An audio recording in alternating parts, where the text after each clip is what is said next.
This is Maharajas of Scale, a podcast where we go behind the scenes and talk to founders who are demolishing the myths around building and scaling a big business in India. These are the stories that have shattered the assumptions around Indian consumers and are changing the game completely. I am Krishna Jonakadla, serial entrepreneur, co-founder of Flit, the fashion locator in town, and startup mentor, bringing you these stories.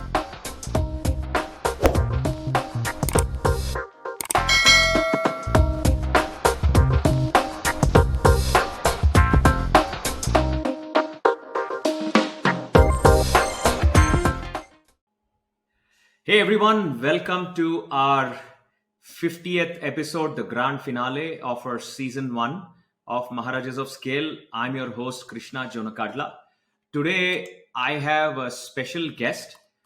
He's a very different founder. He helped create, he founded an organization that I have been a part of. I've had the good fortune of having been a part of and having met a lot of entrepreneurs through that. He's a founder of Startup Leadership Program. He is Anupendra Sharma. Anupendra is today joining us from Boston, where it's a beautiful, I think, knocking on summer right now, Anupendra? Yes, absolutely. Yeah, knocking on summer. It's what I call Jannat weather. What weather? Jannat weather. The brief moment in Boston when all the stars align and the weather is heavenly.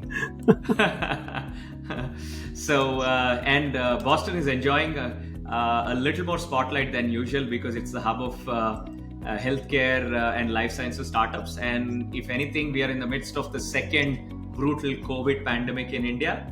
And a lot of people have come to think that viruses no longer reside in computers, but they are actually live in the real world and they affect humans as well. So Anupendra, welcome to the show. Thank you.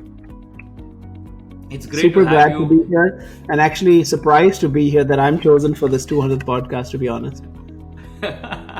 Well, you know what? I usually ask our guests to talk about their venture. And today, I know you're part of a for-profit startup right now, but what I really want to talk about, or rather have you talk about, is the impact that you've helped create with Startup Leadership Program. Tell us what Startup Leadership Program is all about and go into a little more detail about the program, the width and all of that.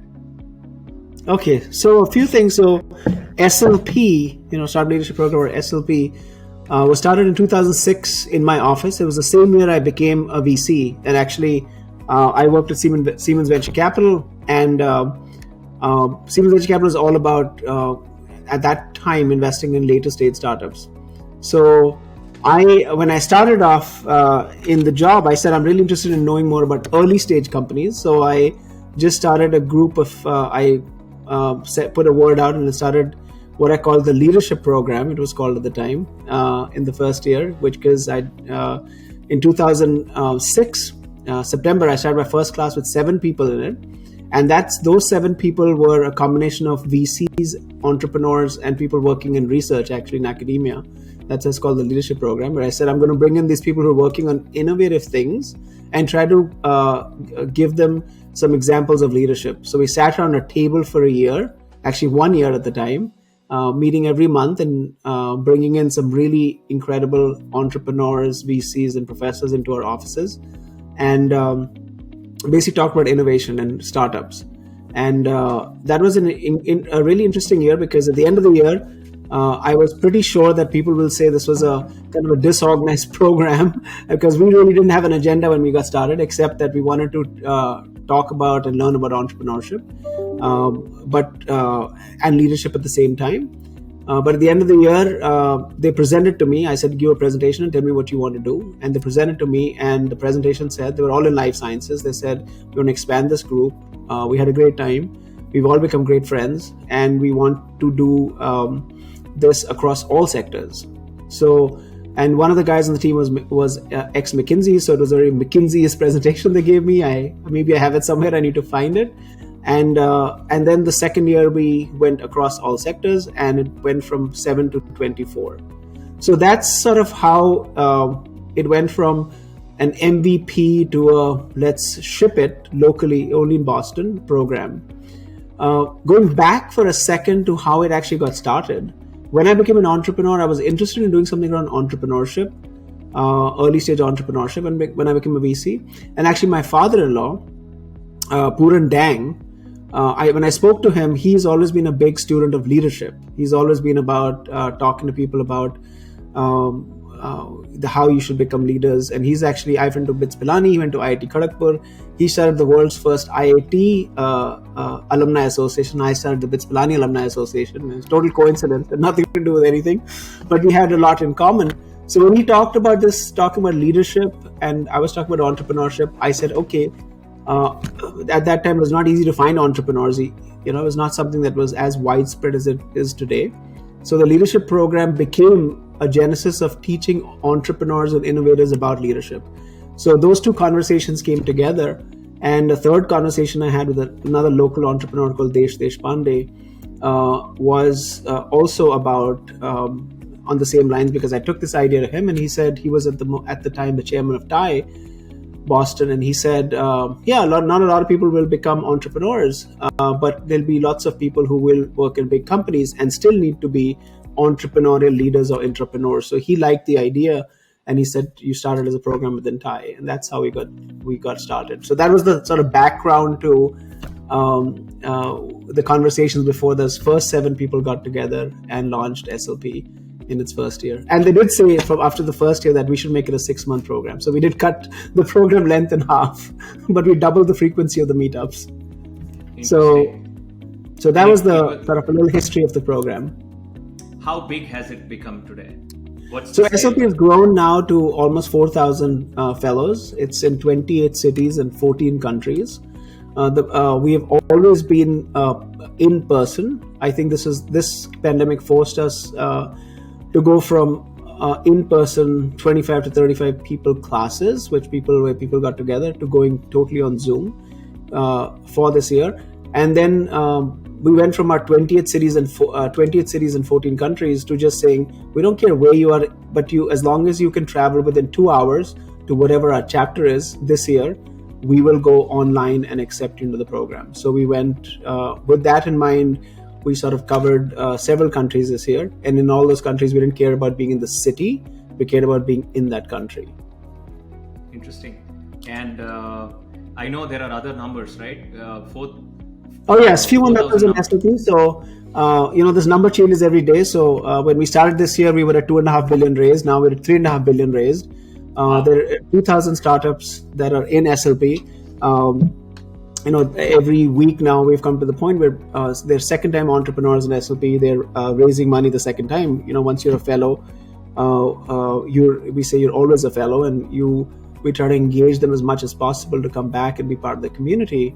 But I think most importantly, the money raised is a very interesting metric. It's interesting because it's a way to explain to people the power of and value of the community we have. It's not really something we take credit for what we do, but we do believe that by taking really interesting, intelligent, raw talent and putting them into a systematic program, we are able to get them to create the frameworks in their minds to be able to build scale or scalable companies.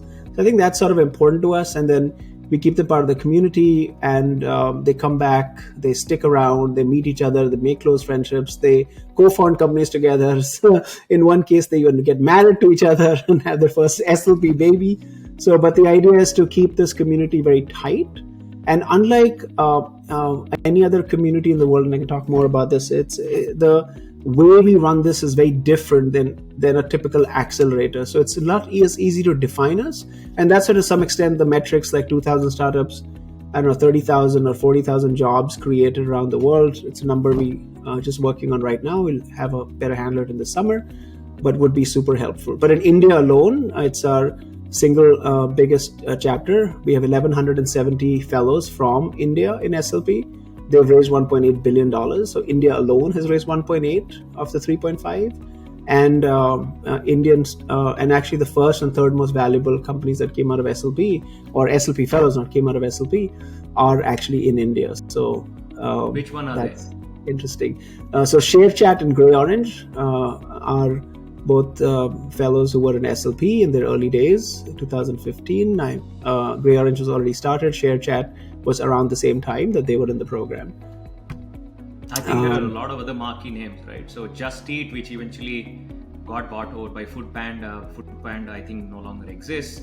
And a few payment, Furlenco in Bangalore is an alumnus as well.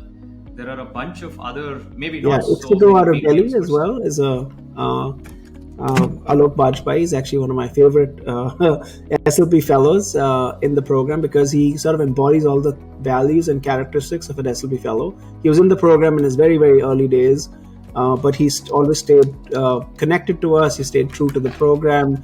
He stayed true to the values of that we reflect in his own companies. During the pandemic, they didn't lay anybody off. You know, he made a statement that that's what they're going to do. They've always treated everybody with a sort of fairness and transparency that we try to embody within the fellows of SLP. So I'm very sure Ixigo will one day be will be the most valuable startup in SLP. But certainly, in terms of a person, he certainly embodies all the values of what we think an SLP fellow is. Because to us, the SLP fellow is our product, not the startup. It's an individual, and that values that we have in the program are what we hope to choose for and then continue to inculcate in those fellows. And certainly Alok is one of those who does that. I'm forgetting Amit Sharma's company, but he's raised 80 million also. He's an e-commerce company out of India as well. But I'm blanking on his company name. But I don't know if Krishna, you know Amit Sharma. I do. I remember looking up his company about a month ago, and okay. I did reach out to him to have a chat. I don't think we managed to connect yet, but it's interesting that a company that's raised 80 million, you do not recall the number. Yeah, you know. I remember I was when Amit was doing his first company, which ultimately didn't work out, where he was trying to do shirts. I think it was called Untucked at the time. I remember it at the time because I've always wanted to start a t-shirt company, not just as a personal hobby, because I always keep writing down interesting sayings, and you have a good one on your wall back there. But so I keep writing them down, and I say one day I'll start a company. So I always remember Amit for his shirt company, not his e-commerce company, which is obviously far more successful than a shirt company.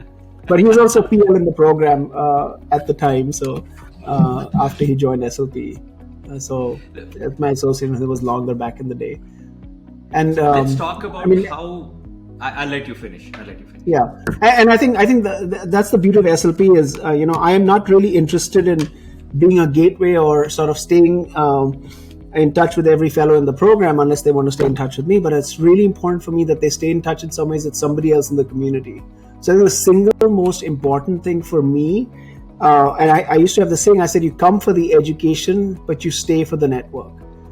Back in the day when we had nothing, I mean, we're so old. The only thing that precedes us is Y Combinator by 6 months. They also started in Boston in 2005 December, and then we started that year. Techstars came much later, came after us in Boulder, and we were the only ones. I mean, maybe it's a good decision or a bad decision, but we're the only ones who started off as a not-for-profit organization. So we are. Even today, we're the world's oldest, I'd say first and oldest multi-country accelerator, if that's a way to define us. But I think the point I was going to make was when I don't know about the stories of SLP fellows and I hear them from others, like even from you are much more a repository and historian of the knowledge of the folks at SLP than I am. It's important for me that they're connected to others, because when I want you to think about your time at SLP and your continued association with SLP, doesn't mean you came and spoke at the program, you're mentoring fellows, you're investing in their startups. It could also mean that you have 3 friendships that are going along with you on that journey. And those 3 friends are somebody you picked up at SLP. And that's sort of super important. In fact, in the pandemic, what I was most worried about is how do we try to create the bonds and friendships people have in SLP on Zoom? And that continues to be something that is something I'm trying to figure out an algorithm for and hack for. But it's certainly something that is so so embedded in our DNA that without that, we would not have grown and scaled the way we have on literally a shoestring. I think it's a good segue into the scale story. I want to get to the scale story, and I think you've also done it in a very sort of I want the words to come out of your mouth in a limited manner, because you haven't been, you're someone who stayed somewhat in the background, isn't it? You're Yes. not at the forefront of it.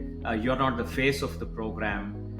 You do not go around saying that, yes, I'm an expert on this, I'm an expert on that, but yet you have somehow managed to engineer this to become what it is. And the beauty of it is, from what I know, you spoke about the online format of it, but when it was actually happening in person, the beauty of it is a fellow that joins in Hyderabad can travel to the Valley or Paris and can participate in that class. Yes. In that particular place, and that's incredibly powerful. I don't know how many people actually look at it that way, but I personally look at it in a very different way, because you being able to walk into those places and sort of get that immediate recognition, or maybe having a chance at establishing a camaraderie with some of these people is actually powerful. So that's access, which is by design. So you began with a small class, and then eventually, when did it talk about those initial days, and when did this global scale happen, and what did you see?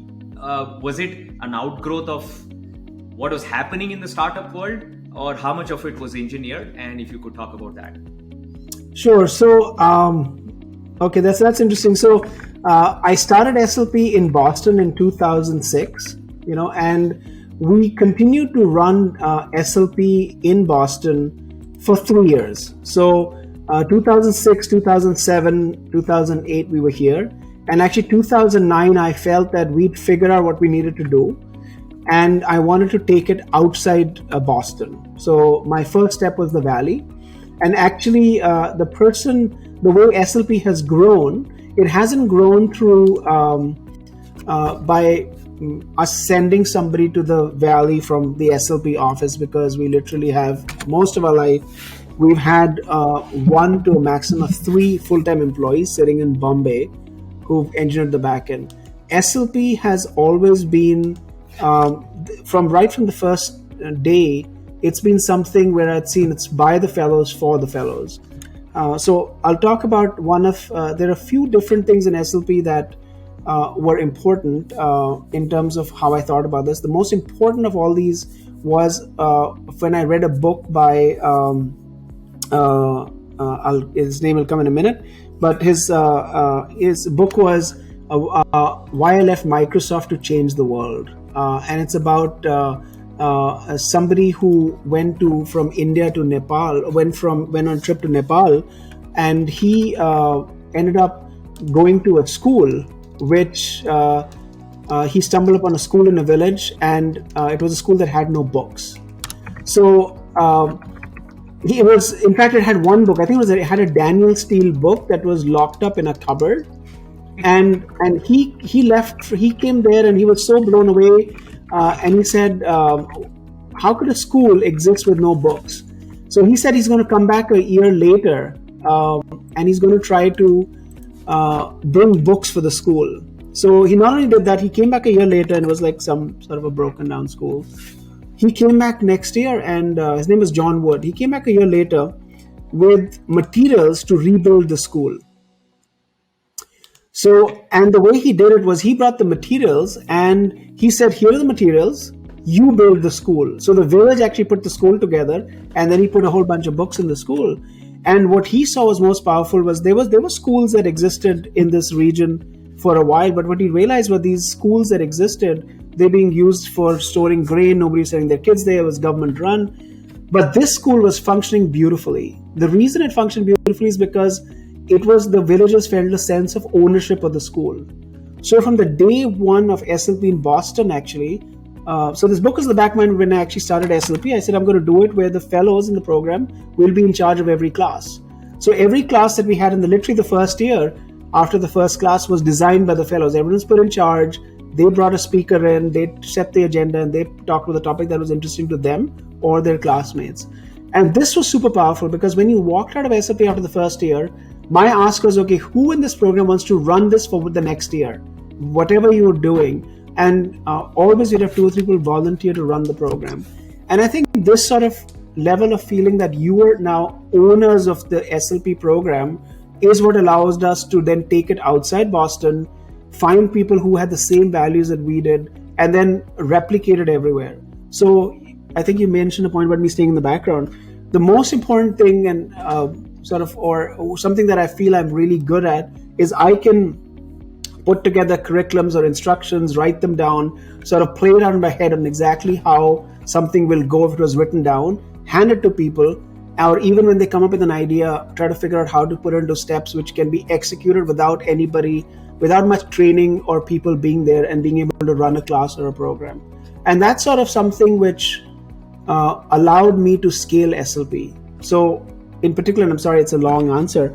When we went to the Valley, we had somebody who was in Boston. She was actually my chief operating officer, Anupendra Sharma. Just a coincidence that we share the same last name, but she was my first COO. And I said, okay, we want to go out because we were now, by this time, we were trying to get a little bit more organized in our thinking.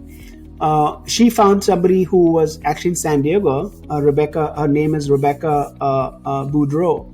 And Rebecca was in San Diego, met me in Boston, loved what I was doing, and she said she would start the first SLP chapter outside Boston in San Francisco. Not in San Diego, but in San Francisco. So every 2 weeks, she flew to San Francisco for that first year to start the chapter there because I knew folks in the Valley, so I said this is the right place to go. So 2009 was the first class run by somebody who flew from San Francisco to run it. So that's how we got started. And then similarly, an interesting thing happened, and is around the same time somebody had come to Boston. Somebody had come to Boston who was. I started the program. I used to be an investor in China, so we started SLP in Beijing, and somebody had joined SLP Beijing out of Tokyo. So he would fly to Tokyo to attend classes, and he was co-founder of a company with a Russian guy who was actually looking for money for a very specific type of startup. Boston has a big presence here in renewable investing, so we brought a lot of top renewable investors here. So he flew to Boston to meet some renewable investors who told him that the best place for him in the world to go find money for what he was doing was the UK. So he plugged into SLP UK, and then he ended up moving to Scotland. So there's this sort of constant feeling of that if you want, you can connect with anybody around the world, and you can move from place to place and get connected. So there are many stories like this where people have taken trains, planes, and automobiles to travel for classes or to meet investors because they met somebody else in some city and they were able to do so. So that's true. It's absolutely a one global program. If you get chosen at SLP in Mumbai, there is no reason why you should not be able to attend any class or program in San Francisco if you're part of the program. So it's one global program that starts and runs about the same time.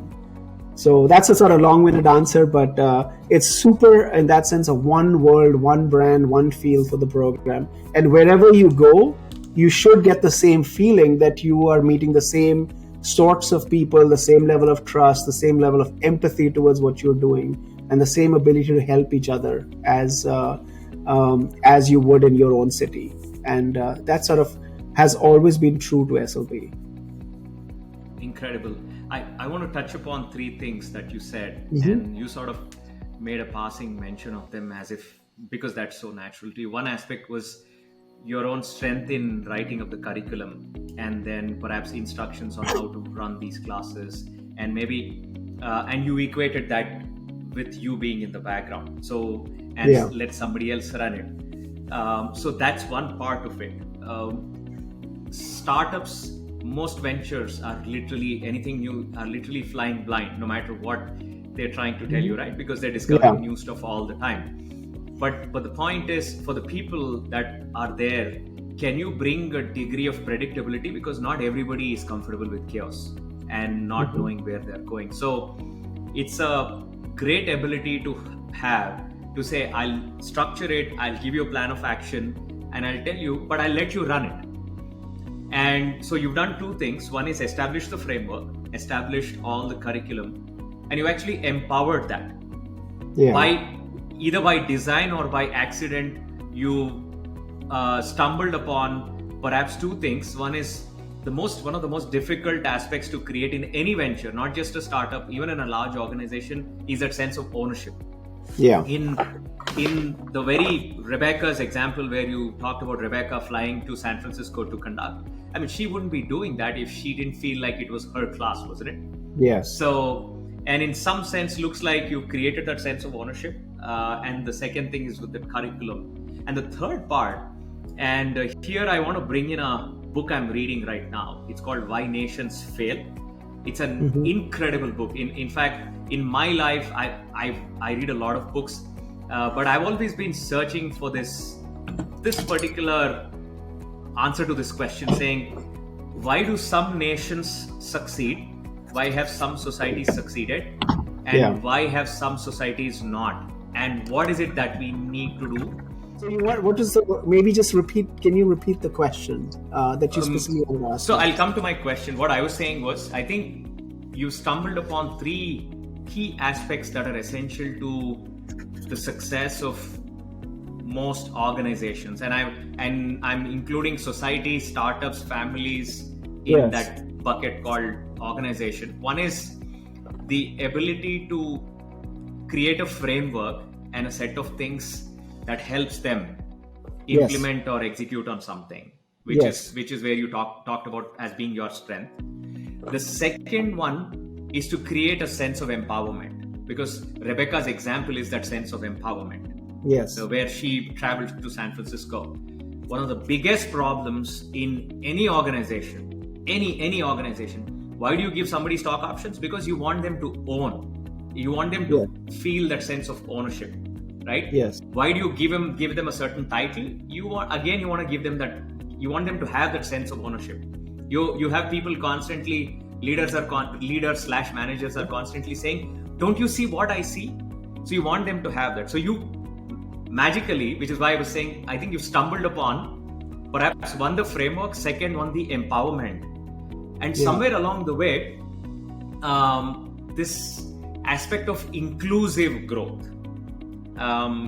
Just a couple of minutes ago, you spoke about how any fellow that shows up anywhere else in the globe should be welcome and should be able to network and should be able to feel that it is actually his group. Now that's inclusiveness.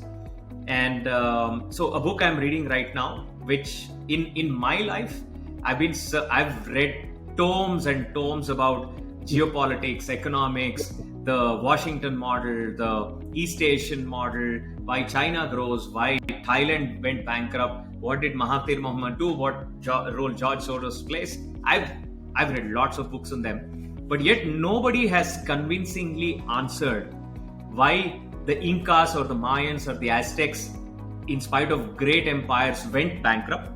Why did the Mughals actually decay? Why was the Western civilization able to create so much innovation? So there are 3 or 4 key aspects in that book. One aspect is creative destruction, which there is a whole book about it. But more importantly, I think this aspect of inclusive institutions. And I think you stumbled upon them somehow. Maybe if you go back in your thoughts, maybe it's by design.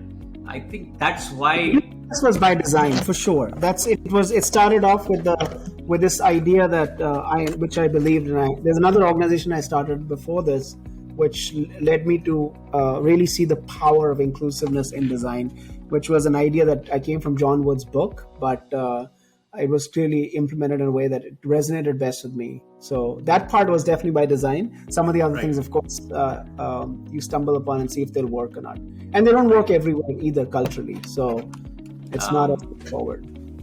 I actually have to say, perhaps disagree on that. I've seen them, the sense of ownership part, the empowerment part, giving people a playbook, but still giving them room to actually improvise on it.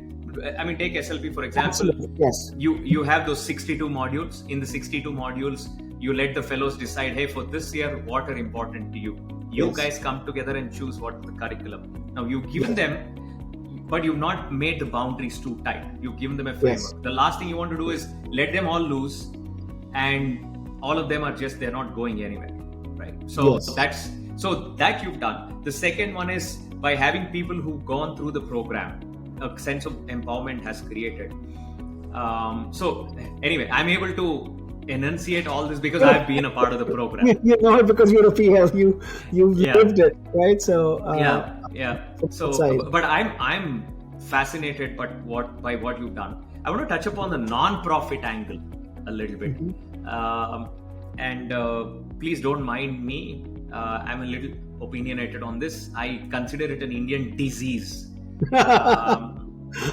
So for example, right now in the Indian media, there is a lot of talk about, I won't take names, but large business houses paying salaries for individuals who lost their lives due to COVID till that individual attained 50 years or 60 years.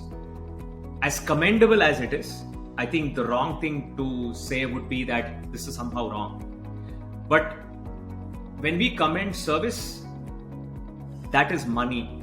It costs money. And we very rarely ask how are they paying for it. The number one reason in India is there is this whole notion and halo around service, but very rarely a halo around making that systematic. Which means if a large business group is, let's say, supporting 1,000 people. Now let's say 1,000 people, because they're a large business group. Yeah, so Krishna, there are pieces here. Let's just take them one by one. So let me talk about 1 second. Let's go back. So there are 3 or 4 things here. Before I'm much older than you, so I'll forget all you said. So I can make sure that we tackle them. I want you to very well remember them, and it's not an opinion I will lose very easily. These are things to agree with. So I'll tell you the thing. So super important. Empowerment is super important, right? So I realize, so the way you're absolutely right, we set it up to say, so SLP's curriculum is not a typical curriculum. Most accelerators will take you from startup, like whatever it's post ideation. So they have an idea, they're building product, and they'll take you through a 3-month program, which will end at a fundraise. So your goal in the program is to raise the money. My goal isn't that. So SLP's curriculum by design takes you through the entire life cycle of a startup, irrespective of the stage you're at, because I say for a brief period of 6 months, you're captive to us. We want to make sure you understand things that you will not learn about unless we tell you now. And we're not going to do an entire class on how to sell your company, a whole program on how to sell your company. But throughout the program, we will sow all the seeds of things you need so that when you go out into the world and continue to have these conversations, now you've heard about these things, you will start to grow, those seeds will start to grow into trees just because you're smart enough to start to absorb things, but we will at least give you the frameworks to know how to think about this. Secondly, the curriculum specifically is for being a CEO. It's not about you being a CTO in the company. So everything we do in the program is geared towards saying, if you're the CEO of a company, whether you are or not, what are the things you should know as a CEO? So it doesn't mean that you have to come in and, for example, you have to learn how to create a balance sheet or how to build a cash flow statement. You as a CEO need to know what are the questions to ask of the expert you have so that you as a CEO are well informed to do your job. So this is very specific to SLP. The third thing in SLP is we prefer to have people who are mostly makers, because I went to BITS Pilani. It's an engineering institute. My dream at Pilani which is a stated goal of mine, was that should be the first program in the country that I said every engineer should be taught business plans. Every engineer will wake up one day and say, I'm tired of my job, I'm tired of working for somebody, I should know how to start a company. and we should provide that as a mandatory learning for everybody, because it's a tool that empowers you. So at SLP, when you come in, we really preferred makers, because we said MBAs are great, and I have the engineering degree and the MBA. You learn all this stuff. In fact, an engineer with an MBA said, when you go to a top tier MBA school, it's like having an Amex pasted to your forehead, because you have the communities to raise money from, and you know how to do it. So the idea behind SLP was, again, bring in the makers, those innovators, early innovators, teach them about leadership, but teach them things that they would not normally learn in their job. So if somebody were to, at an accelerator, were to say, we would love to partner with SLP, my response to them is, please send us all your CTOs, because eventually the CTOs will want to be CEOs. And I want to teach them something, because you can't teach him how to, or her, how you cannot teach somebody who's not studied engineering how to create chips, right? Or how to make molecules. But you can teach people who make molecules and chips and work on artificial intelligence, machine learning models. You can teach them what we teach. That's a whole lot easier. So if the makers can become people who create companies and know how to run them, then I feel the world will move a little bit faster. So this at the heart is what also resonates with people, because everything we do says, irrespective of what job it is, our curriculum is designed for you to learn how to be a leader, because you recognize you are a leader. You just may not have the skills yet. So that's one piece of that underlying a curriculum and everything we do, that when we look at things and when speakers come in, we say, talk to these people in a way that you want to teach them, even if they're not, to be CEOs of their companies. They may be founders, entrepreneurs, innovators, but we want you to talk to them like they're CEOs. So that's one thing by design in our program that resonates with people, because ultimately everyone wants to be in charge. They want to lead, be in control of their lives. And I think that's a bit of a meaningful piece of our curriculum, which is very different than a typical accelerator curriculum. So that's one thing. The second thing about empowerment, I've seen this. I saw this from the book, but certainly in SLP, people are super vested in being part of our community because of what you said. We say, okay, there's some things you need to do. SLP has a lot of gaming and simulation, right? You've seen that term sheet competitions, businessmen, very interesting ways of teaching things. But we also say, okay, there are 3 or 4 classes where you tell us what you want us to teach you. And that creates a sense of, okay, we will drive what we need. We will bring in the people we need. And we even tell the fellows, here's the curriculum. But if you have a better idea to do this, you run it. And most of our innovations in SLP have come from fellows coming up with ideas on what the class should look like, and you create frameworks and then replicate it around the world.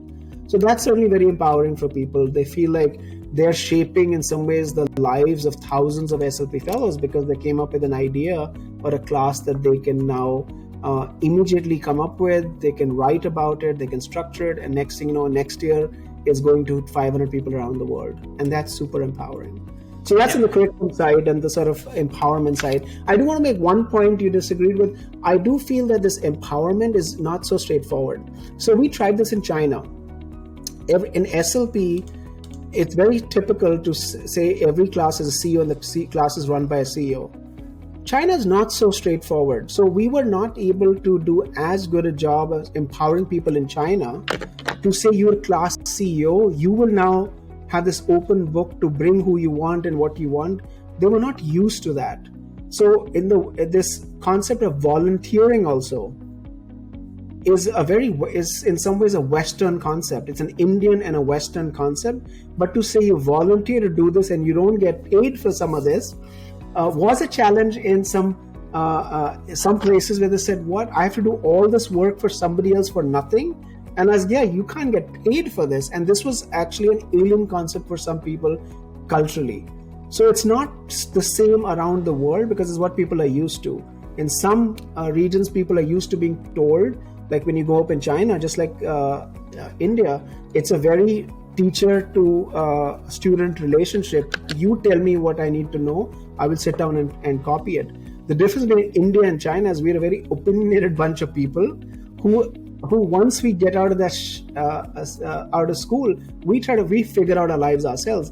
China's system is still very top down. They've done a fantastic job as entrepreneurs and they have an amazing system, but it's a very different system than the Indian system.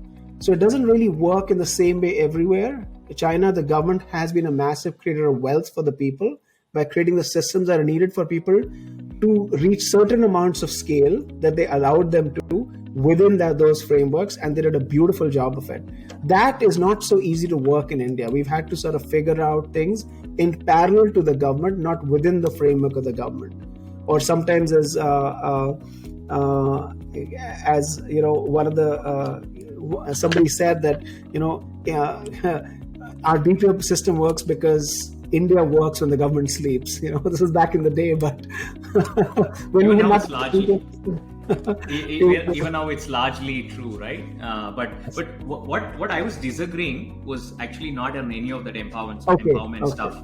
In fact, I think what you did was elaborate on the labels that I put, because one was framework, the other one was empowerment and the inclusiveness, and the Chinese angle about not being paid for volunteering because it was alien in their culture. I think that was fascinating. I'll come to cultures in a bit because you've seen so many countries. What I was actually trying to say was, I was touching on the non-profit, the decision to be a non-profit, and I was thinking this somehow had this notion with this grand Indian concept called service, if we go back in Indian economic history, we'll all see that when India was thriving, it was not thriving because of this notion of service. Okay. So I get your point. So let me talk about that. If I may complete, what I was trying to contrast was what's going on right now. Sustainability. Mention that. So just repeat that part. You talked about making things sustainable earlier before the recording got cut off. Yeah. So what I was saying was, today, we are in the midst of the COVID pandemic, and a lot of young people are losing their lives in this wave. And we are seeing a lot of headlines where certain business houses, very large business houses, have promised that they will pay these people until they attain 50 or whatever odd reason. Yes. Now, that's right. Everybody commends them. But the same set of people, if it happens to be 1,000 people and those 1,000 people are being paid, let's say, nobody's asking the question, where is that money coming from? Right? So somehow we have become a fanciful nation of non-profit and social service. And, at last count, there is an NGO in India for every 7 people. I don't know if I remember my statistics well. There's an NGO in India for every 7 people, yet our human indicators suck, our human development indicators suck, and we are neither creating wealth, and nobody's asking, okay, this business house is saying, I'll pay 1,000 people, whatever the number.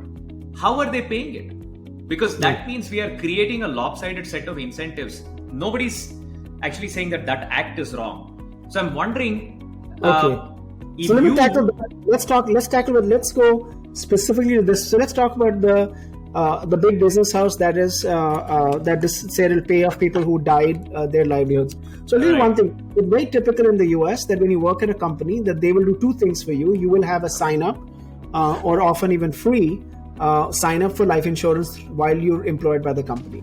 Okay, that's one. Second thing is they will also have disability insurance, which you don't, and you don't always have to opt into these things because it doesn't cost you anything to have these. It is just an employee benefit. Okay, Tatas may not have this benefit. On the other hand, Tatas have done a fantastic job in realizing in India where people are not trained to be able to give everybody an opportunity to holistically grow in a society where the stakeholders include the employees. So I really commend them because I do believe that in any company, it is super important to be able to create a society that benefits, especially a large corporation, where the corporation is almost like a country. In some cases, Tatas is like a country, that they equally lift everybody. And Tatas have done Tatas and Birlas also. Birlas are much more low-key in this respect, but they have done a fantastic job, both these groups who have tried to bring up entire societies of people. So when Tata said that we will pay the COVID benefit, if you were an American company, they wouldn't. You asked about how they're getting paid.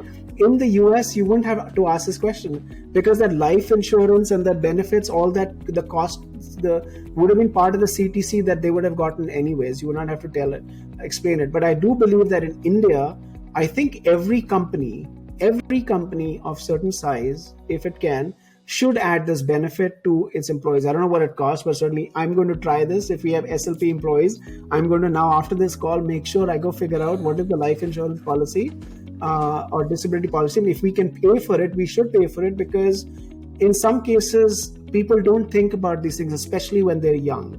They don't sign up a thing, you think you'll live forever, and bad things do happen. When they happen, it is kind of unfortunate in those situations that for that person's family, and it's really remarkable if people were to come together. In fact, a classmate of mine had died recently from Pilani, and he worked for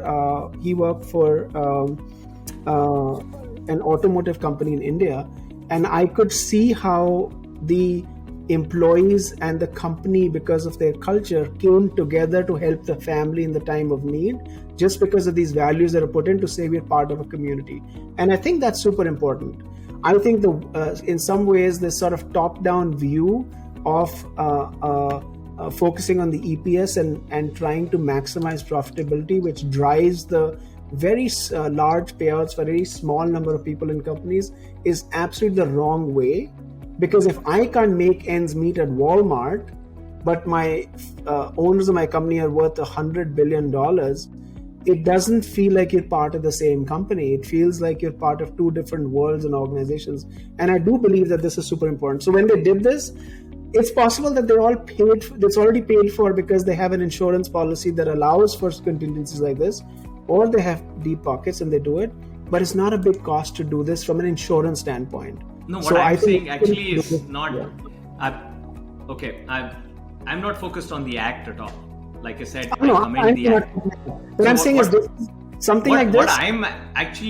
What I have trouble with is this notion somewhere in the larger part of society that I will actually keep focusing on benefits, and then I will keep focusing on rights without ever asking the other questions. To be honest with you, But you said there's an NGO for only 7 people and our life indicators suck.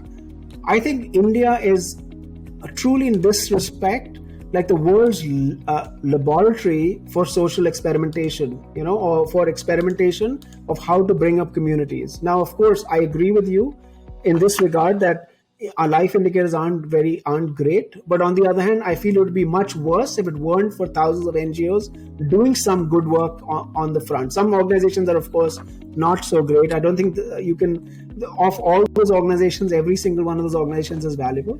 But I will say this, that I have seen the Chinese model. In this regard, I do believe that the best way to pull people out of poverty in India would have been if government were to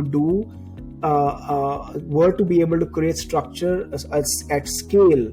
Even in a country like India, if they just were to do nothing but to give us, 100 megabits per second of bandwidth and do nothing else, Indians are smart enough to figure this out for themselves. So if the government just did some things that were heavily subsidized, then we would, I agree, build sustainable organizations and be able to do things for ourselves. And we would not have this sort of focus on what's my benefit and what can you do for me. That's not likely to happen, Anupendra, because we are going back to the book that I spoke about, Why Nations Fail. What India today has is an extractive style of government and not an inclusive style of government, that notion of somebody paying for all of this is a larger indicator. There is a romance with government, the notion called government, that's been going on since independence. Whereas most people need is just an environment. You need basic things to be available, and then somebody to get out of my way to determine my own destiny. Which doesn't happen because if we take the SLP example itself, if you were present at every point in time saying that, no, I am going to decide what's going to happen here. I'm going to decide where you're going to get funding, which is what happens today. But you have an answer right in the way you configured SLP with the framework and the empowerment and the inclusiveness, which is why I gave you that background was we all are bitten by the socialism bug and this non-profit bug. Why did you choose to go the non-profit way with SLP is number one. And I've heard you yourself talk about in another forum where you spoke about Paul Graham and Y Combinator. Both of you starting off almost at the same time, but I think it's too early to tell in terms of the outsized impact that both the organizations have created. YC is way more well known. The quantifiable aspect of that wealth creation that they've done is much more. But still, looking back, two questions: why did you go the non-profit way? And if you had gone the for-profit way, would the trajectory have been very different? Sure. Okay. So two things, absolutely. So first, YC, so when we started, when Paul Graham started this, and when I started this, there was nothing, right? There was, universities had their own classes. They were largely for business school students, and there was not much on YouTube either. So we sort of, and then David at Techstars came up with the idea a little bit later. But around the same time, so Josh Boger is a famous founder of a company called Vertex, which went public. It created an incredible drug for rare disease, and he said that innovations will happen simultaneously in other places. You will never be alone in your thinking. So SLP is an example of, we came up with this idea at the same time that Paul Graham, and around the time that David did at Techstars.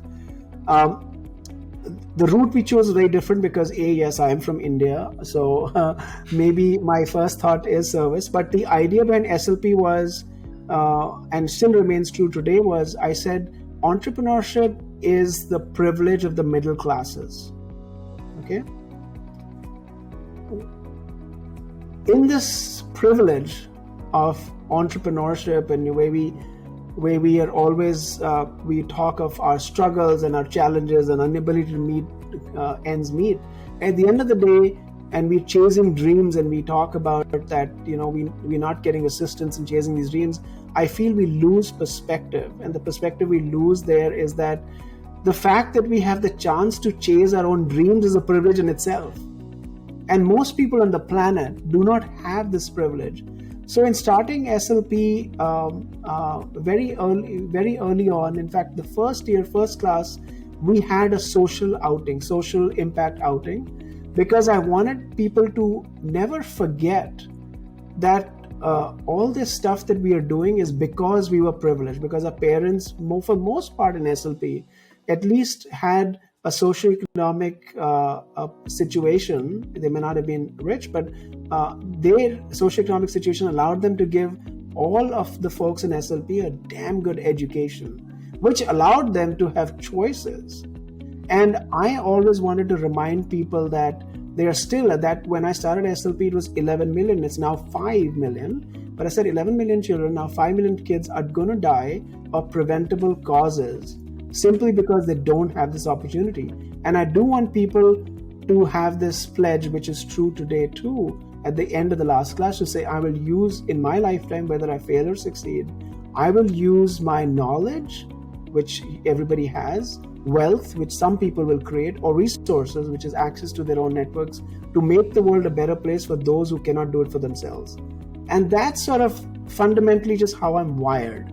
It's not a not-for-profit thing. It's like, I have incredible privilege, and if I can't make ends meet, and I'm a bachelor's in engineering, it's my choice.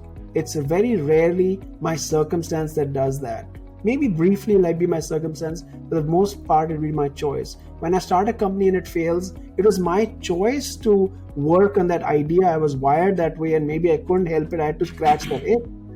But I had this choice. And on the other hand, I put money into Kiva. Kiva is an amazing not-for-profit organization out of the US, started by an Indian, which gives money to vegetable sellers so they can get credit, so they can buy vegetables. So I read Muhammad Yunus's book, Banker to the Poor, back in the day, and it was incredible because he said that one right people should have is credit.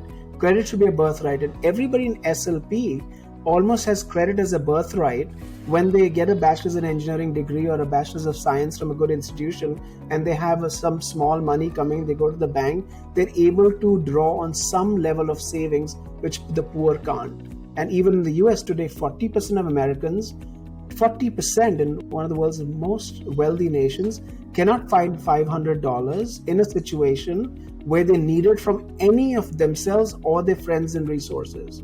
Whereas we have networks where we could probably get $1 million in a crisis if we we at least know people who have access to $1 million if needed. They may not give it to us, but we can find people. These are people who don't have access to people who could give them $500 for a speeding ticket that they got, which means they have to go to court after court after court and lead to bankruptcy, or fix a car so they can go to work so the kids can be fed. These are things that will always be important, and I don't consider it to be disease. I consider it, and that's the beauty of SLP. When we go and choose people for SLP, we do look at these things. It is super important for us to know that you're empathetic to how privileged you are, versus thinking that you should get paid for something which is just nothing you really earned. Your parents, you're born into the house mostly of your parents. You're born with a brain which wasn't given. You didn't do anything with it, like you worked hard for it, but there were so many accidents that happened that make you so much more privileged that other people don't have. That for me, if we don't do anything with this privilege in a lifetime, it's a total waste. What are you going to do at the end? You'll never spend the money we earned in our lifetimes.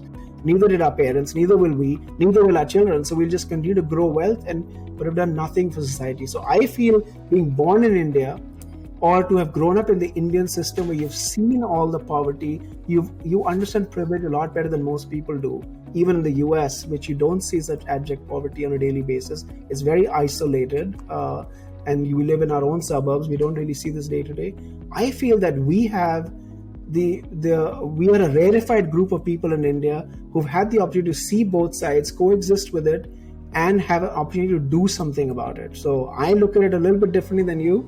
No, I think on that count, I completely agree with you. Before we hit the record button, like I was telling you, the only way we can get out of the morass that we are in is through entrepreneurship.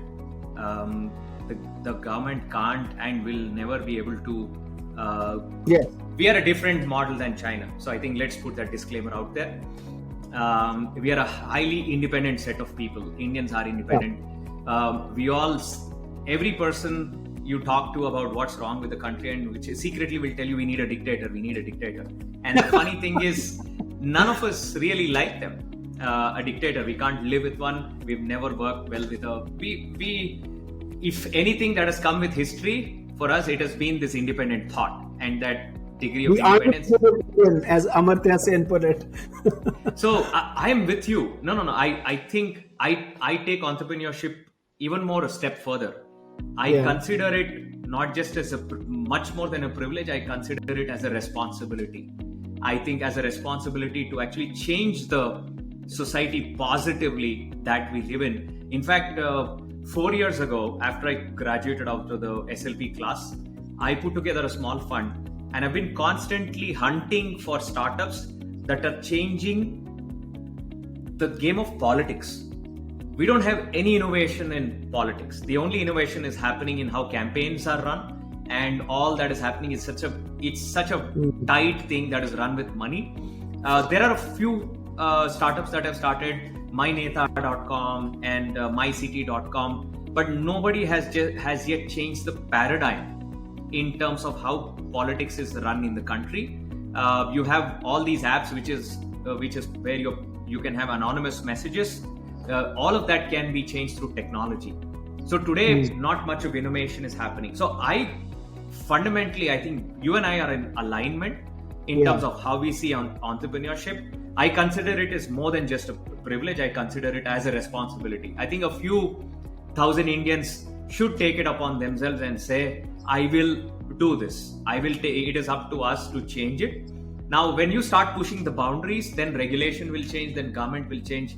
Somebody is going to turn around and say, okay, looks like we cannot fool all of these people all of the time, and we have to change the regulation. I don't know if it will happen in 10 years, 20 years, 30 years, and maybe some stroke of luck will help us get there. What I was trying to say actually was, there is a notion of non-profit. A couple of years ago, if you consider entrepreneurs privileged, consider all the guys that went to IIT, right? So amongst the Indian ethos, those that went to IIT are considered the most privileged because they went to perhaps the most. I went to Pilani, so I'll add Pilani to that too. So I didn't go to one. I'm a chartered accountant. Yeah. So Yeah, I know. So they are privileged. Yet 3 years ago, when the post demonetization recession happened, and I've talked about this on my show before, when the likes of Flipkart and a few other companies rescinded their offers, parents and IIT students said the government should intervene and force these companies to actually stand by their offer letters. So somewhere there is a notion of a guarantee saying you went to IIT, you were given virtually a subsidized license to actually change the world. That's exactly what they were. And all of a sudden you're going and telling a government that you should get involved and actually force this private institution who possibly is facing some financial issues. So whether true or false, that's a separate matter altogether, and engage in a degree of high-handedness to force them to support this. So I see that service mentality giving rise to these things. So there's a sense of entitlement. What I feel wrong about is that sense of entitlement, which runs inherent, saying that, okay, it is one thing for me to be entitled, but a totally different thing to say. So for example, if the Tatas, the Reliance have put together a program, I think what we should be clamoring for is the response you came up with, right? Saying, hey, let's put a structure together. Let's maybe put the disability insurance together or the life insurance program together and say, can we create this? It's the framework that we should be creating, not a set of individuals who will come together and say, I will support them. Then what it means is they absorb all the resources and they create a lopsided situation where they are the ones that in power. So it's a very deeper argument. In fact, if you read about that inclusive versus extractive institution, you'll understand that. Let's switch gears now. I want to talk about the cultural aspect you've noticed between. So what has been some cultural nuances that you've noticed? You briefly talked about the China angle. With SLP being present in so many of these countries, talk to us about some interesting facets of some of these cultures. Yeah, so I would say a few things. One is like I found that UK and the US are very similar. UK, US, India I found to be very similar in terms of this concept of volunteering, leading things, and sort of giving back. The mindset is very similar. It's very hard to tell the difference between these three, and certainly Indians, for the most part, have been very Western educated. The fourth country that sort of fits this model would be Australia. I think Australia, we've been less successful, I'd say, in terms of building scale in Australia. Maybe it's a small country. I haven't really understood it. We had wonderful people running the program there.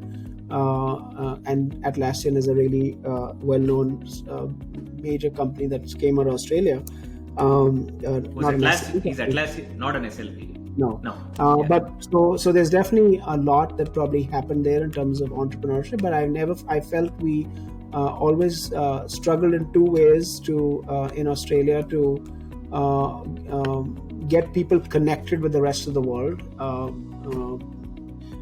I think UK, Australia have pretty tight connections, and the Australians certainly tried. In Taiwan is closed. They have some interesting things that SLP Australia did with Taiwan and doing stuff with Singapore. But I always felt that I wish we could have blown that program out a lot more. So that's the one country where I'm not sure. Seems very similar on the face of it, but we have not seen the sort of been able to drive massive growth in Australia like I hoped would have happened. The other interesting thing is actually if you go to the France has been wonderful. They've just France, Taiwan of course is a different language, but those two countries have run beautiful programs, very well run by SLP fellows. But what do you see culturally different in Yeah, but this? culturally, the difference in France, for sure, has been that I think a lot that happens in France involves the government, unlike these other countries. So there's government subsidies, there's government programs. So when you talk about entrepreneurship in France, there is a big aspect of government gets involved in their thinking and the things they do. Even the people who join SLP in France, they get refunded from the government for being part of the program. So it's just the mindset is very different. A lot of accelerators were set up in the cities, and I visited Paris and I saw a couple of them were government set up. So it was less of a private sector initiative as it was. And it's also not been typical there because of this government mindset. I feel it's also not been typical that private sector would write checks and do large sponsorships. It's much more, you get wined and dined and invited to our final event with 40 investors would come up, happen in a fantastic old beautiful building with the Bank of France, and be very fancy events, but it's all sort of big government institutions versus what has happened in other countries, small accelerators, privately run, things that are sort of just organically growing, like in India, 91 Springboard, and these whole bunch of accelerators popped up as all private sector initiatives. So that's a difference in France. So when we think France, we got to think about what we are doing. Does it fit with the government? Does it fit with the large government model, which is not how you think about in these other countries. The other interesting thing is actually just culturally and from a city standpoint. So we found that some cities are just naturally more entrepreneurial in their thinking than others. People naturally meet up, they're naturally ready to go connect with other folks. Even in the US, there is a big difference from each city to the other. So there's some cities where SLP has thrived, and there are other cities where it hasn't thrived as much because people are not as naturally willing to network and connect with strangers as they are. Which is kind of interesting at France also. When France is interesting, we have our WhatsApp groups in France, and they say that at SLP, the idea is you shut the doors and you can talk to anybody you want about anything you want, and it's a safe environment. You can say what you want. You're not being judged because we are not giving you money. So if we're not an accident in that sense that we are giving you cash, and if you tell us things are going bad, then our investments would go down. We don't care. We are invested in each other's success. So, but in France, I was told I'm trying to change that culture around it over time, but the WhatsApp groups, they will talk to people and say things within their groups, but in a larger setting, they will not say things that they would consider to be unsafe. And that was a cultural thing we're trying to change. But they say that it's France, you don't really do that, which you would in the US or in India. You'd find somebody would say, hey, I'm in serious trouble in India and my company's shutting down, can you help me? And you'll send a message to 50 people that you don't know. You would not do that in France. So there's some nuances around just how you communicate across cultures in a virtual setting as well. Russia is actually, very interestingly, one of our most successful chapters, again, totally disconnected from the rest of the world, run by Nikolai Antonov now. But Russia has gone away from what we have, which is very early stage. They have over time gone to people who have already done a startup, or they are a little bit more mature than other cities. They're running good sized startups. There are actually 40 people in 2 classes running at the same time in Russia this year. And they get together. It is actually in our chapters, they're the most expensive ticket to join SLP because they can afford it. They created it and they do a lot of programming around it. But it's a very domestic program. I have been involved with Russians who are going overseas. Certainly for me, working in the work that I do, the things that I'm doing right now around machine learning and AI, those are things that Russians are amazing at, these incredible mathematicians. So I was very keen that we get a big push from the Russian chapters into other countries where they become a sort of center of excellence, where they're providing a lot of knowledge and thought around this field. But it's not necessarily something that the Russians are focused on. A lot of things they're doing are domestic consumer type businesses, which is kind of insular in nature. So we've not been able to connect as much with the Russians to the rest of the world as I would like. So, but we've had a Russian fellow moved to London to set up his venture fund there, and now he's plugged into the London scene. So when they move, we plug them in if they want to. But it's Russia, Taiwan have been two specific countries where successful, well-run. Taiwan is actually the highest number of applications into any program anywhere in the world coming from Taiwan. But these are programs that are very much run within country and less so connected to the rest of the world for language or for other cultural reasons. So, but certainly very fascinating entrepreneurial cultures. What about Israel? Anything in Israel? Yeah, so Israel has always had a very, Israel is EMEA for us. So EMEA is right. Europe. And so we've had Portugal, Turkey, Israel. We've had several countries, like 7 or 8 countries in Europe. What's interesting about Israel, though, even though Israel is within EMEA, they really think that they're connected to the US because Israel has a very tight link historically to the United States. It has to Europe too, but really it's the US. So Israelis are a diaspora just like Indians, and they look to the US market. So when we talk about Israelis and bringing Israelis into SLP programming, they always prefer to be connected to or talking to your US startups and US VCs versus European startups and European VCs, which I found fascinating because I would have expected there to be a much closer collaboration with European companies, but because of cultural reasons, I mean, New York is one of the biggest cities in the world in terms of the Jewish population. They're very tied into the home country, and that has meant that they also have very tight connections to the venture capital community.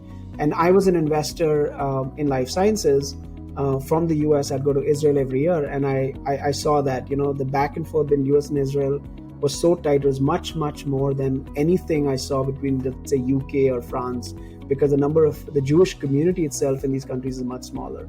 And that's been the biggest driver for Israel. So an incredible country. We stopped our program in Israel in 2017. We have a tight community there. We stopped our program in 2017 because on every corner in Israel, just like in India, at one point we got an NIIT on every corner. And Israel, we ended up with an incubator literally on every corner of the street in Israel. I think India is like that now. India's like that now, but not Israel is only 4 million of 6 million people. So, they have probably as many accelerators and incubators in Israel as they are in India. So it's just an incredibly entrepreneurial country where every professor at every university in Israel, before they speak about the idea, we always joke that they write a patent first because they're so well aware of the system. But what Israel has done, which India hasn't, Israel actually has a massive government funding for their accelerators. So Israel did a fantastic job of putting together these programs where if startups gave or private sector gave money to them, government matched 3 or 4 times as much money to get these companies built up in Israel. And there's some really amazing companies in Israel, especially in software, and then in shrinking electronics that come out of that country. They're less so on infrastructure, but you talk about electronics, hardware, and software.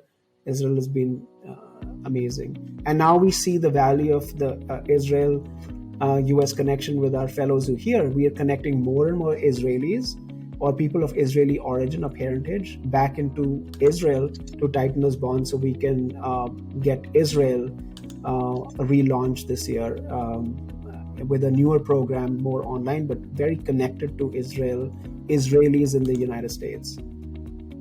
Interesting. And have them be part of driving the program. So how has all of this changed you when you look back? So one of the things that I would possibly imagine happening is this whole additional opportunity and a privilege to be a meta learner, right? Because you're seeing so many people, so many fellows, so many. How has it changed you? And has it become an opportunity has it been an opportunity to become a meta learner?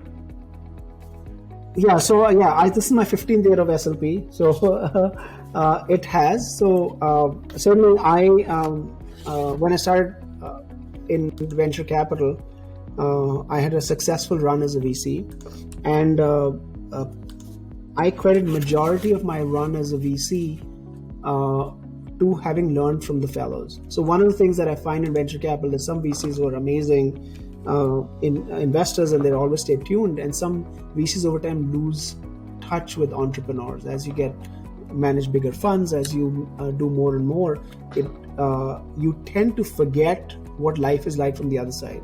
So the one thing that I never forgot in the 12 years or so as a VC is because I always lived life from the other side. So I would always be in conversation with the SLP fellows, they're fundraising, they're talking to VCs, and I'd hear the blow by blow what's going on, or sort of assist them on their term sheets. And then I'd always remember what it's like on the other side of being an entrepreneur. So that definitely kept me grounded as a VC. And in fact, when I'd go to meetings with entrepreneurs, I take a pen and I start whiteboarding, and my conversations are very interactive. It's not necessarily pitched to me. It's like I want to make sure I understand what you're doing to the third level of detail, which is not always it's not necessarily important to do that as a VC. Some people go with a lot of gut instinct, and some people they just naturally understand. Some things I tend to be very much nuts and bolts, try to get down to really understand what the entrepreneurs do, and some of that has been because I have done this from both sides all along. So in fact, in one of my VC meetings, one of the entrepreneurs said to me, he said, "You sound more like an entrepreneur than a VC when you talk to us," And I said, if I do that, then I'm doing my job well, because it's not an us and them thing. You've sort of be joined at the hip in this regard. So I have always found that doing that allowed me not only to be grounded, to be supportive, of the entrepreneurs, and to be able to have no problem with understanding third level of detail, because I think over time, you're right, I'm a meta learner. I'm naturally curious about what people do across businesses and sectors and why things grow and scale and things fail. I'm always trying to understand these things to what I call the molecular level. I keep going down till I can find a point where I say, oh, I get it. Because I do have this belief that a lot of startups reside in a very simple single thesis or assumption, which if you understand where that sits, then you can test it. And once you test it or have a hypothesis around it, you test it, it will succeed or fail on that thesis. So I try to get down to that molecular level of detail on every startup. And I think that's because of SLP. And being an SLP, being a life sciences investor, I have been able to be comfortable with a lot of things around software that I would normally not have done. I've been able to be comfortable around consumer product startups. Hungry Root has just raised $40 million yesterday. It's a consumer product startup putting groceries in a pandemic out of New York, and be comfortable to be able to have the sort of right sort of conversations or questions around things that I would never have a chance to know about otherwise. So that's definitely been fascinating. And we have many people in SLP who are now VCs themselves. They're managing directors of well-known funds. They're CEOs of big companies. So I started off in a place where I was the mentor in some ways, or sort of the catalyst in many ways, but in many ways now I have access to all these incredible people who know far more in fields and are much more experts than I am. So that's the other thing that, and most of them will at least take my call or answer a question. So I certainly have this incredible access for myself, which is certainly a privilege that I enjoy being part of SLP. So you already spoke about how it made you constantly not lose that touch with the entrepreneur and also be a meta learner. What have been 4 or 5 surprising insights that have sort of where you told, okay, I thought this was going to be true, or this is what it was going to be, and then that changed? What have been some challenging lessons that you had to learn? So maybe two lessons, I'd say. One is when you sit on a VC with your colleagues, you understand them in a certain way. But when you are on the other side, or you see how they are from the other side, some people are what you see is what you get, right? And my surprise has been from time to time when I've seen some investors behaving badly. They gave a term sheet. I know the investors, and I'm like, okay, I know how they will act, and then I've been surprised when they've changed the terms after signing, when they have gone back on things that they said they would do, when they have put the entrepreneur on the back foot, and I've had to step in those cases. So that has been super surprising to me when I've seen certain people act in a way that I did not expect them to act. And I don't want to name names, but that's been, and sort of being able to see life from the other side without them knowing that I have access to what they're saying or doing, surprised me in some instances. So now when I look at when I know people, I know how they are. I have to make sure I really understand how they behave in a money setting, like in a setting where compensation is determined, where there has to be sharing of wealth. People are not necessarily the same as they are maybe on a panel or in a conversation or a cocktail party as they are when you need to exchange. Some people have very sharp elbows, and some of those sharp elbows have surprised me. So it is their job. So I wouldn't say there's anything wrong with what they're doing unless they're going back on their word. Investors have a responsibility to deliver money to their LPs. Their business, they're not in the business of being nice to entrepreneurs. They're in the business of providing a return to their LPs. That's their job. Whatever it takes to the job, they're doing their job. So some people give VCs a bad rap. I never give VCs a bad rap. They have a really critical role to play in society to provide liquidity. And if they did not provide that back to their investors, we would have no entrepreneurship, or we'd have a lot less scalable entrepreneurship than we do today. So that's super important. You said you have two. Yeah. The second one was I remember an SLP fellow coming to Boston, and actually two stories here. One was I was in Tel Aviv, and my rule is when I go somewhere, I will buy drinks for the class. We were in a bar. I was there, so we were in a bar, and I have this rule also in SLP that we feed you. That comes from Akshay Patra. I can talk about that in a minute. That's also inherently by design. So we were at a bar, and then there were two guys at the bar, and they both said to me, "This is the first time we're having a drink in 4 months." Because they would feed them, but it was not typical to go to a bar after dinner. You'd have the sort of lunch serving, but they wouldn't go to the bar. So both the guys said, "The first time we're going to a bar in 4 months, we can't afford to go to a bar." And that struck me. And then in Boston, it happened. There's a fellow here who was visiting, and he had broken shoes. He'd borrowed a coat. He had broken shoes, and he was visiting. And the other rule at SLP I created, which was when somebody visits, you buy them drinks. As like the program team, SLP will buy them drinks. Don't expect them to buy drinks, or because for me, we don't really know what anybody's financial situation is.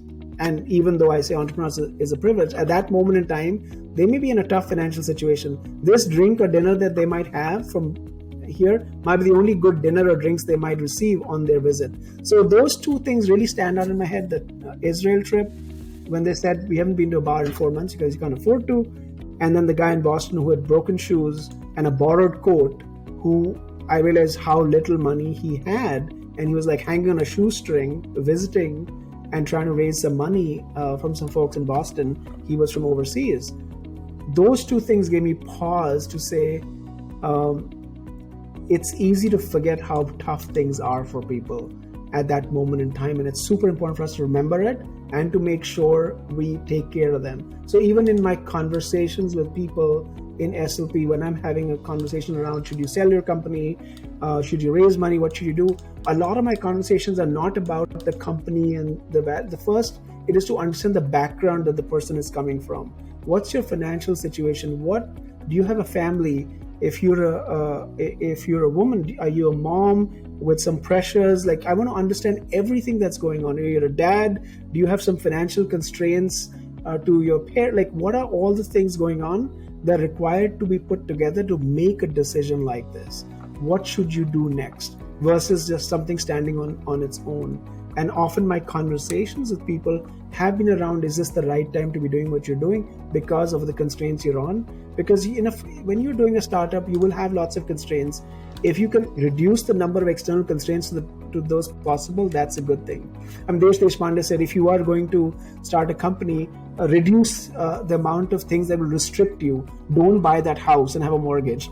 If you are single right now, this is the best time to do a startup, because you can do it with a rental, a cheap apartment, sleeping on a couch. You have no constraints in life unless you have a student loan. This is the best time to do a company. So these are certain things that I do see that as you get older, SLP fellows tend to be older when they do their companies. Even in India, now it's skewing younger, but they tended to be 27, 28. So some of those people's lives, men and women both, we have 850 women in SLP, did come with certain constraints. And it was very important to take this into account. So that's super important to me, is look at a holistic picture of somebody's life and giving them advice, not just assume that all that is taken care of, because that's sometimes more important. So those are sort of two things that, and I would advise anybody giving advice. It's a super important responsibility when you say something, especially as an SLP, as a older SLP person. When I say something, I could impact somebody's life because they may mistakenly assume that I know what I'm talking about, and I do tell them that I'm just one voice. I am not the right voice. I'm just one person, one piece of information that I'm going to give you. But usually when I talk to people, I talk about all these other things that do not factor into their conversations but are super important. So when you and I were talking about, we ended up in a conversation where I started to understand your life background, and sort of your conversations about US, India. Yeah. This is a natural part of conversations with me, which are not natural conversations you have when you are talking just pure business. Right. With people. Yeah. I've gone bankrupt thrice. I began from nothing, and I've always felt that business is important, but it's the people behind the business that make it happen. People buy from people. The computer or the smartphone. Love that. Yes. Is just an enabler. The day we lose sight of the fact that there's a human being behind it, I think that should never be forgotten. Yes, that's true. And business is about people selling things to people. Absolutely right. That's right. And the beauty is, I think some of the most smartest entrepreneurs are the ones that have truly understood not just people, but it's the emotional person inside that particular person or user that they are targeting, whether good or bad. We have so much about social media that's targeting emotional, but even for the products that actually are positive and make sense, it is again makes sense because it's touching the emotional side. So unless we touch that part of it, I don't think we are going to make any impact. Actually, I don't know if you've read Neil Real's book, but his book on habits. Yeah, I love that he talks about it, that as entrepreneurs, we have a social responsibility towards good habits. Don't get caught into try to give bad habits and addiction to people, but habits that are good, try to create that. And I find that to be super fascinating, right? It's almost like once you figure it out, you have a responsibility. I think Netflix after 4 hours should say, do you really want to watch more Netflix, or should we? I think we stop now. I think they should have that responsibility instead of turning us into zombies on Sunday. We go 8 episodes without stopping on Mirzapur. I know. So awesome, Anupendra. This has been a fabulous conversation. Now, where do you see SLP going from here? Now, the startup world, if anything, is only getting bigger and bigger. Now, more than privilege in India, and I can see other parts of the world as well. It's almost glamorous to be an entrepreneur now, right? But the real entrepreneurs, just like any real people behind a lot of things, will actually attest to the fact that there's all that glamour is not really what it's made out to be. And that 15 minutes of fame that somebody is enjoying is the result of, as Sam Walton put it, overnight success, 20 years in the making. And it's a lot of the other ones that are prioritizing glamour that give the good guys a bad rep, right? So, but you with SLP and with your own focus on values, I can see that it's the focus on putting the person together right, and making the person together a much more rounded individual so that he can take his venture to the next step, or maybe the next venture to the next step, right? So it's about empowering that person I know that's never going to go away. But where does SLP go from here? Now, Right. So, so we are, when I started SLP, there was nothing, as I said. And SLP over 15 years, we have seen what I call the industrialization of entrepreneurship. There's now, as you said, accelerators in every corner. SLP is a mature product in that sense that, and I have many times woken up and said, does the world need SLP? Because if it, we were here to serve a role for people that did not exist, and do we need to be here? And what surprised me is the resilience of people who have been so excited about SLP, and that they want to continue, have had to want to continue SLP. So I said, as long as people want to run SLP and want to grow it, I'll be there to facilitate it on the back end. It certainly, I do not, I always thought it would last my lifetime. Maybe it will, maybe it won't, maybe it shut down next year. You can't tell. But it's only here if it's valuable to people. If it makes an impact and it's valuable, then it's important. The two or three things that we're doing at SLP, which are, actually, one of the fellows in SLP, Dmitry Koltunov. Dmitry has been an amazing program leader, director of SLP out of New York, built an incredible community in SLP out of New York. He and I were talking last year, and he said, this pandemic will be an opportunity for SLP, because we've always been this sort of low-key organization, almost like, not a big marketing machine that has brought people in who come in and then say, I get it. I didn't really understand it till I was in it, because it's not an easy thing to understand. But he said that the pandemic may have been an opportunity for us to transform SLP, which he and I had the same idea at the same time. So the last year has been about running SLP in a hybrid model. It has been totally online. The idea was to do it in a hybrid way, because a lot of natural accelerators, that whole business model is a real estate play, right? That has come to a halt. In some cases, things have shut down, but SLP has stayed resilient throughout this period. So the question is, coming out of post-pandemic, what are we doing and where is SLP going? One of the things that we have seen is the emergence of private communities around us. And we're taking a playbook from private communities to say, this summer, for example, given our incredible SLP fellows, we are going to make 100 educational videos available for free to all SLP fellows inside. Insights on, I want to start a t-shirt company in India, or here are the things, the challenges I faced in building an AI company in Israel, or sort of insights that you would get from the tribe that you would not get otherwise. That's one thing we're doing. Secondly, we want to take our education from this year and put it online as well. So again, in small pieces. So we really want to have access to education, or our education library, now that we have gone online in a pandemic. Take that and scale that this summer. The second thing we're doing is investigating setting up SLP Angels this year. SLP fellows are interested in investing. In fact, my first email had 130 or so SLP fellows say they want to be angel investors in SLP companies. There's a lot of interest, about $5-6 million a year they seem to want to put to work in SLP startups. So the other thing we want to do is we want to say, okay, let us create wealth for people in the community by being able to invest in each other. And unlike finding somebody on angel list, or finding somebody through a network where you don't know the person, in SLP, you can diligence or know about anybody in the program by 2 phone calls. So I think that's super important. And as people are on their second startups, third startups, and they're raising capital, why not get SLP fellows a chance to ride the wave with them? So those are 2 things that are really new to us. And the third thing is, because we've gone online, we will see if we can use this model to get access to people who can be part of a community, but valuable to our community, not necessarily in the cities we're in, but they might be in valuable places that matter, where we do not have organizations. And we're going to test that model as well this year.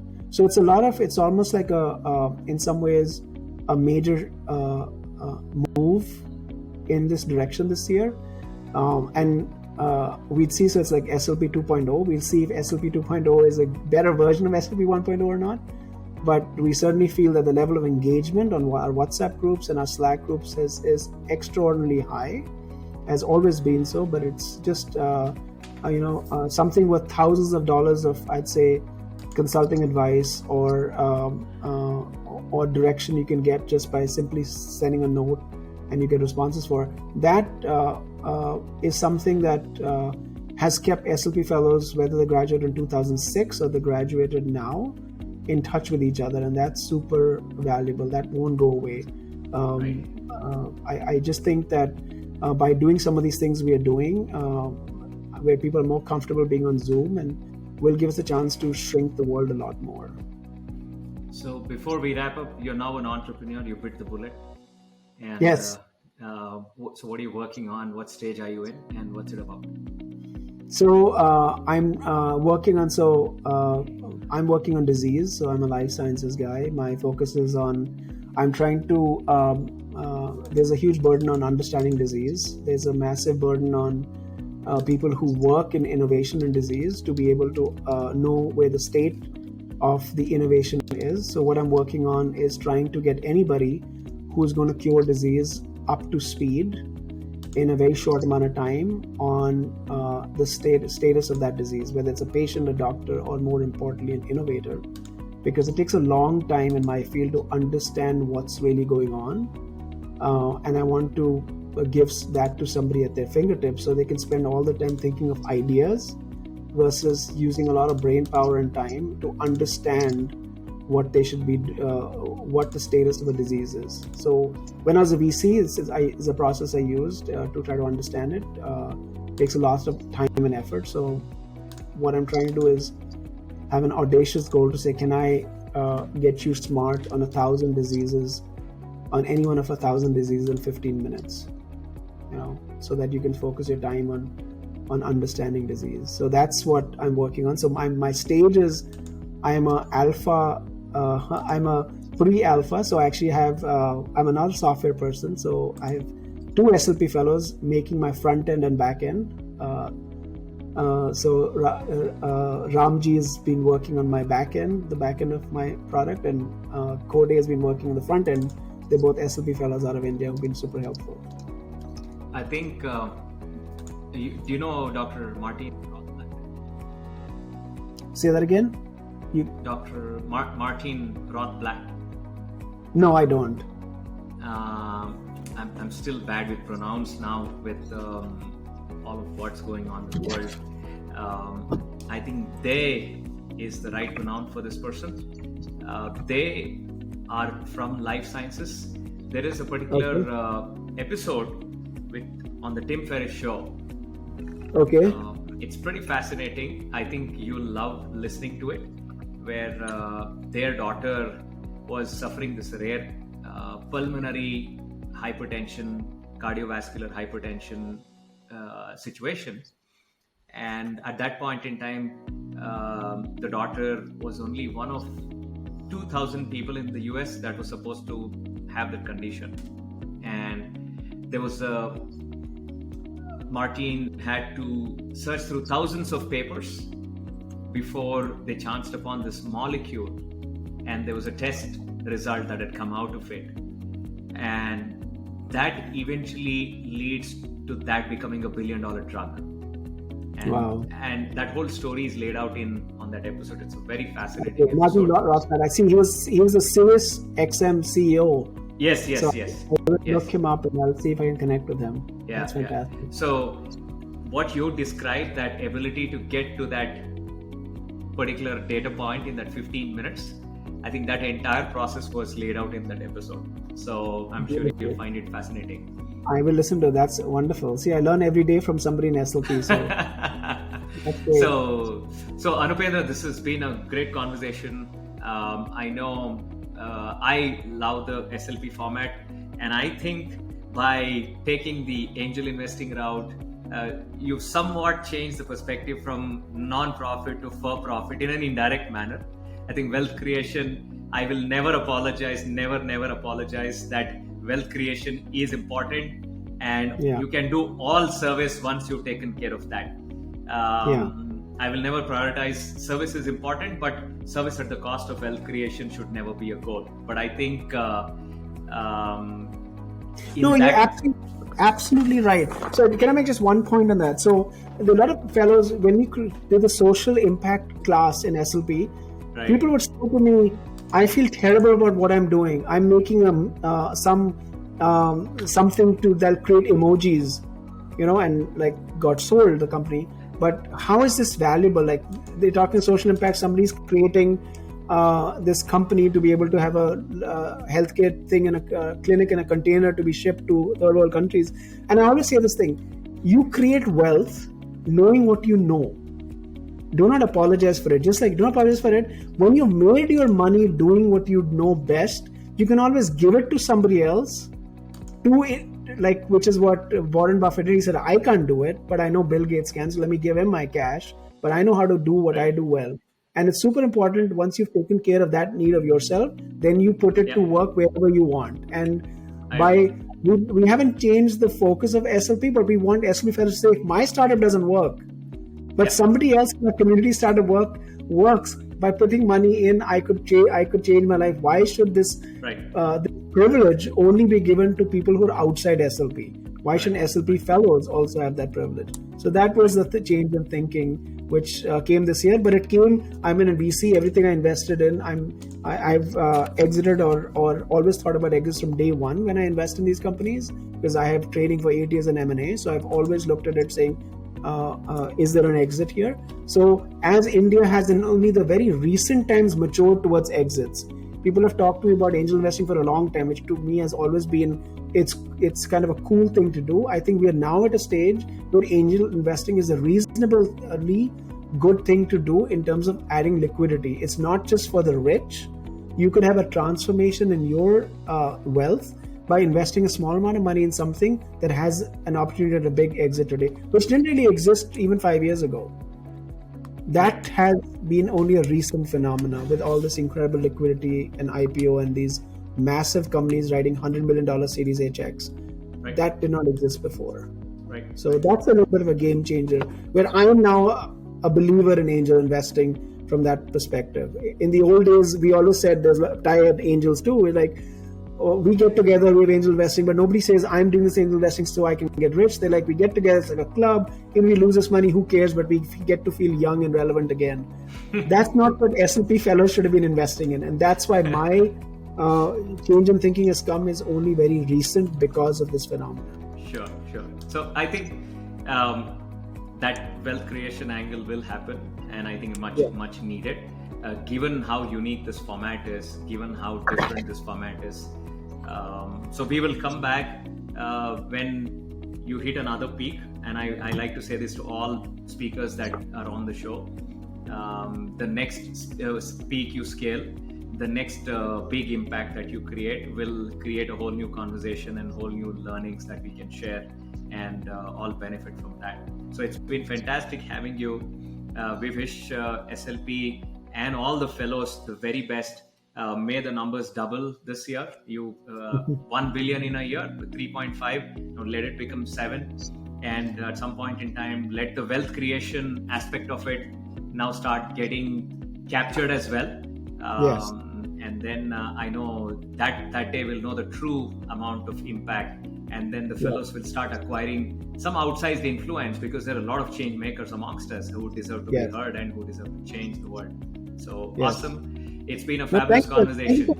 Thank you for having me. I know it's a really privilege to be on this show. So thank you for having me, and thank you for what you do, because you have a big role to play also through your podcast and your sort of continuous education of people about what through these deeper conversations. So thank you. Yeah, thank you. Have a good day. Bye. We hope you enjoyed this story. If this story made a difference to you, tell us by leaving a comment on the website or our social media channels. Help us spread the love by subscribing, liking, and sharing our show. We welcome speaker suggestions and collaboration. Write to me at tanya@maharajasofscale.com.